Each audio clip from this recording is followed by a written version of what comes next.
So let's start with Monday Night Football last night, not the Denver Broncos portion of it. Let's We start know, with parents hooking up their kids with network gigs. we know the Broncos look bad. That is just a given. But let's talk about the Los Angeles Chargers here. Yep. Yesterday, we had a discussion on Cliff Kingsbury and the Arizona Cardinals regarding his job and how they look so poor. Yeah.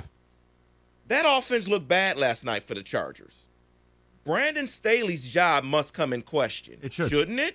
Well, look, they're ravaged by injury, but the problem is when you can say, it's like when Clemson used to go full Clemsoning or same old Spartans or SOL with the Lions.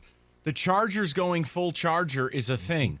And with Staley, they never were able to play impressively, play comprehensively, play 60 minutes of football. And I'm with you. I mean, I watched that game last night. I'm just like, oh, my God, this is dreadful.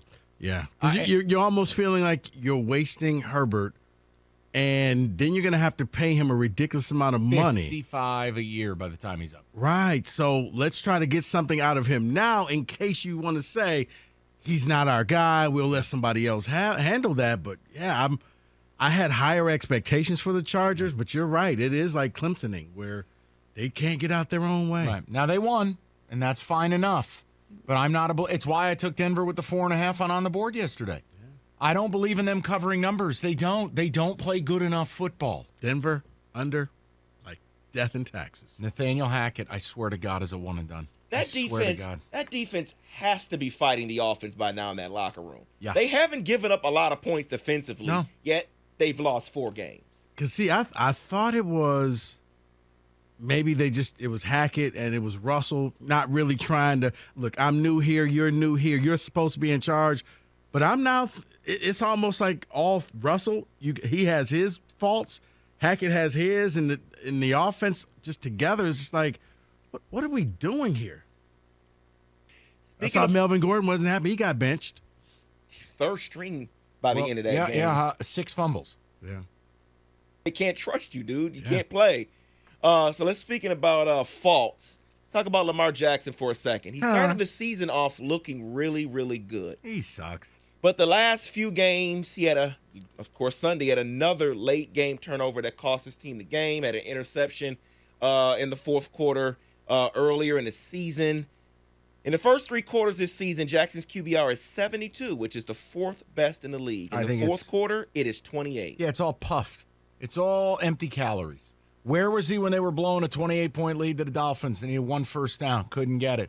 Where was he when they blew a 20-0 lead against the Bills and they just needed a smart decision at the goal line? Nowhere. Where was he when they could have buried the Bengals 7 ways to Sunday in that primetime game? Oh, wait, airmailing not 1 but 2 walk-in touchdowns. And then last week against the Giants, throwing a god-awful interception. There were no excuse for it, followed by no spatial awareness, strip sack by Thibodeau. I told you, I don't like this guy. Oh, but he's fun. I don't care. I'm not paying him $500 million. The guy's repped by his mom, and he thinks he's getting a fully guaranteed Deshaun Watson deal? Goulet, you're out of your mind. I don't care what the Ravens do. I would never want him as my quarterback, and I stand by it. A guy can be exciting, and he can be a guy I don't want playing for my team. It can both be true simultaneously. I can't follow that up, David. You know what it is? He cannot close out games. He's like, some quarterbacks become the man because when the chips are down, like Brady in his heyday, no lead was safe. He was going to come back and beat you. Hey, we're up by 20. No. That's Tom Brady over there, guys. We're going to find a way to lose this thing. With Lamar, it's the opposite. Just wait. He'll do something stupid. You know what? He's almost becoming like Taylor Martinez was last year with Nebraska. Don't worry about the lead. They'll find some way to lose it. Martinez will either fumble or get an interception, and he did it like clockwork. Whew. Taylor Martinez comp. But that's ice. Tough. That's cold. That's tough. Ooh-wee. No, but Martinez was fun to watch. Yeah. He could scramble. He could make the big throws. But when the moment was big, fumble against at the Michigan. end, Fumble against Michigan State last year. Yeah, right. Yeah. Let's just go ahead and fumble or throw that pick 6. There we go. Yeah. So let's talk about the opposite here, because I think I know where the Lombardi Trophy is going this year. The Philadelphia Eagles are top 5 in both yards per game and yards allowed per game, and they overwhelmingly lead the league in turnover differential at plus 12. That's where the trophy's going this year. Philadelphia is the best team in the NFL, right? Wrong. Oh, come on. I'll tell you why. Go look at their second halves. They got a young offensive coordinator and a young coach in Nick Sirianni. They jump your bones in the first half, and then they hang on for dear life in the second. That's a fatal flaw. You are not going to win playoff games acing out in the second half. Yeah, the playoffs is different than the regular season. I mean, you see that in every sport, but especially in the NFL, it is you have, because the game is not going to be this blowout game. It's going to be a game of basically 5 plays. Here, I'll do this right now. You ready? Yeah. Neutral field, David. Right now, if you told me the Super Bowl's Buffalo, Philadelphia, and I got to lay 9.5 to you, I still would. Wow. I would take the Bills to decapitate that team. You know why? They don't stop. You don't get to take a half off. I love Jalen Hurts. It's a great story, but I don't think they're ready to win a Lombardi trophy. The second half Sirianni thing is a thing. You're exactly right. And let's talk about, it's not their second half, but there are 4 3-3 teams I want to focus on real quick. I want to know who can dig themselves out of this hole. We got the Rams and the 49ers in the same division, Bucks, and then the Packers. Niners. Right away, no hesitation. Yeah. Been there, done it, veteran team. They've got superstars that are going to be back and healthy. Trent Williams will help. Nick Bosa will help. I just think it's the Niners, to me. Yeah, I mean, honestly, shoulda, woulda, coulda. You should have beat the Falcons. You outdid everything, but you just kept turning the ball over, giving them the shorter field. You know what? And Mariota is doing the best with his situation. If it wasn't for Geno Smith, we'd probably be talking about Marcus Mariota right now. That's who I wanted the Giants to get this offseason. I really wanted Mariota to be my bridge quarterback. Yeah. He's not terrible. No, he's not. Ish. Yeah. He's terrible-ish.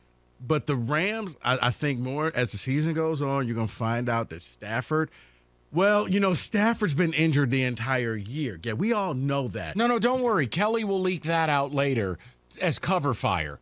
Did I see he's got the most interceptions? It'll come out.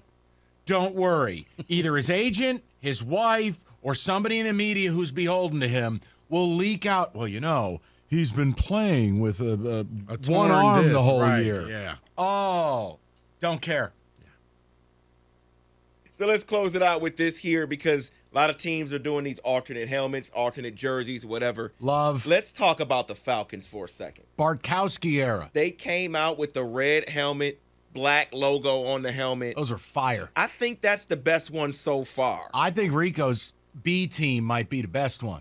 The Cardinals came out in the black helmets that had like the black, yeah. But it had like a red, almost like a red sparkle to it. Yeah. And obviously, being a Giants guy, I love that the Giants brought back the old school, the Lawrence Taylor era bar helmet. Like I wish they'd go back to those. To be honest with you, I wasn't a big fan of the helmet, but I like the Packers. I like that look. Oh, I like that look too. I like green, the green on green. Yeah.